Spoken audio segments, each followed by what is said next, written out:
Hi, welcome to எங்கள் street சமையல். இன்றைக்கி நம்ம என்ன பார்க்க போகிறோன்னா ஒரு ஸ்வீட் ரெசிபி, அதுக்கப்புறம் வந்து ஒரு ஃப்ரைட் ரைஸும் பார்க்க போகிறோம். இன்றைக்கி பார்த்தீங்கன்னா ஷியாமுக்கு பர்த்டே. ஸோ வந்து ஹாப்பி பர்த்டே ஷியாம். எல்லாரும் விஷ் பண்ணாங்க.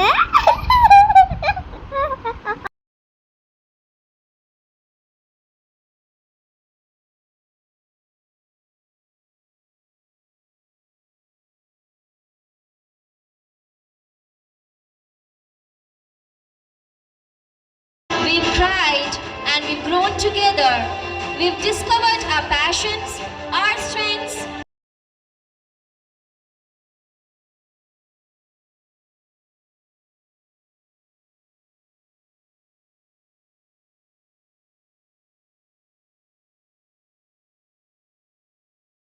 நம்ம இன்றைக்கி என்ன செய்ய போகிறோன்னா இன்ஸ்டாகிராம் ட்ரெண்டிங் ரெசிபி. இப்போ ட்ரெண்டிங்லாம் போயிடுச்சு, இருந்தாலும் நாங்கள் இப்போ செய்யலான்ட்டு. ஏன்னா நேற்று பார்த்ததும் டெம்ப்டிங் ஆகிட்டு, அதனால் வந்து இப்போ செய்யலான்ட்டு. தேவையான பொருட்கள் என்னென்னு பார்க்க ஏலக்காய், தேங்காய், வாழைப்பழம், எல்லாம் நெய். சட்டி பார்த்திங்கன்னா நல்லா சூடாகிடுச்சு. ஒரு 2 ஸ்பூன் அளவுக்கு நெய் விட்டுக்கலாம். நெய் காஞ்சிடுச்சு, ரவையை கொட்டி கிளறிக்கலாம். நம்ம கேசரிக்கு வறுப்போம் பாருங்கள், அந்த மாதிரி வறுத்து எடுத்துக்கலாம். ரவா பார்த்திங்கன்னா வறுத்து எடுத்தாச்சு. ரவா பார்த்திங்கன்னா இந்த அளவுக்கு வறுத்து எடுத்தாச்சு. இப்போ வந்து நாங்கள் வந்து வாழைப்பழம் எடுத்து இது பண்ண போகிறோம், மேஷ் பண்ண போகிறோம். நல்ல பழுத்த வாழைப்பழமாக இருந்தால் டேஸ்ட்டு நல்லாயிருக்கும். ஸோ நாங்கள் வந்து இன்றைக்கி எடுத்துருக்கிறது என்ன வாழைப்பழம்னா நேந்திரம்பழம். இது வந்து நல்லா பழுத்த பழமாக இருக்கிறதுனால எங்களுக்கு நல்லாவே மேஷ் ஆகிடுச்சு. நல்லா இந்த மாதிரி ஃபுல்லாக இது பண்ணி எடுத்துக்கணும். பழுத்த பழமாகவே எடுங்க, அப்போ தான் இந்த அளவுக்கு நமக்கு மேஷ் ஆகும்.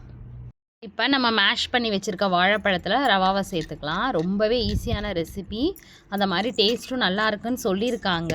நம்ம வந்து ட்ரை பண்ணி பார்த்துட்டு நாங்கள் உங்களுக்கு எப்படி இருக்குன்னு கரெக்டான ஃபீட்பேக் சொல்லுவோம். இப்போ ரவைக்கு அப்புறம் தித்திப்புக்கு வெல்லம் சேர்த்துக்கலாம். அதான் அதே மாதிரி வந்துடும். இது வந்து இப்போ நம்ம இதில் வந்து கொஞ்சம் தேங்காய் சேர்த்துக்கலாம். தேங்காய் போட்டால் டேஸ்ட்டு நல்லாயிருக்கும். இதில் நம்ம என்னென்ன சேர்த்துருக்கோன்னா வறுத்து வச்ச ரவை, அதுக்கப்புறம் வந்து மேஷ் பண்ண வாழைப்பழம், தேங்காய், வெல்லம், கொஞ்சமாக ஏலக்காய் தூள். ஆட்டுங்க அப்படி செய்கிறது. இப்போ பார்த்திங்கன்னா நம்ம இந்த மாதிரி இலையை நல்லா வாஷ் பண்ணிவிட்டு, அதுக்கப்புறம் நம்ம இது செஞ்சு வச்சுருக்கோம்ல, இதை எடுத்து நல்லா தட்டி வச்சுட்டு அப்படியே ஃபோல்ட் பண்ணி இதை மாதிரி வைக்க வேண்டியதான். இந்த மாதிரி ஃபோல்ட் பண்ணி நம்ம வச்சிடலாம். இதை எடுத்து இட்லி குண்டானில் இப்போ பார்த்திங்கன்னா தண்ணி ஊற்றி வேக வச்சுருக்கோம். தண்ணி வச்சு அடுப்பில் தீ மூட்டியிருக்கோம். இப்போ வந்து அதில் வச்சு வேக வச்சு பாருங்கள். இட்லி தட்டை வச்சு இதை மாதிரி நம்ம வந்து உள்ளே இதை மாதிரி நல்லா தட்டி இதை மாதிரி வச்சு வேக வச்சுக்கலாம். இட்லி தட்டில் வச்சுட்டு போதும் பாருங்கள். வெந்து இப்போ எடுத்தாச்சு. இப்போ ஓப்பன் பண்ணி காட்டுறோம். ஓப்பன் பண்ணி காட்டுமா பிரியா? பாருங்கள் எப்படி இருக்குன்னு சொல்லிட்டு.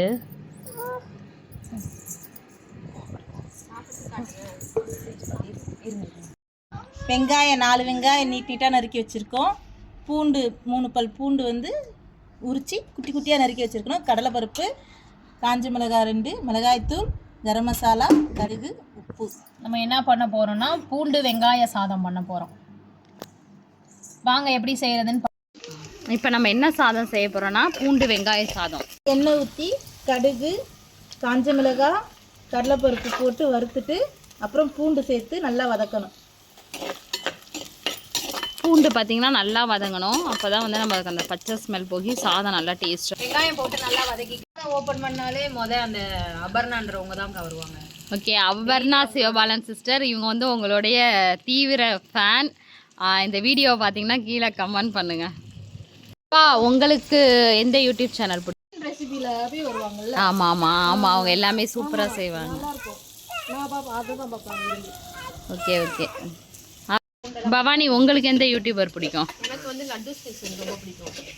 எல்லாமே வந்து நல்லா கலகலப்பாக பேசிட்டு தமிழ் செய்கிறது அது எனக்கு ரொம்ப பிடிக்கும்.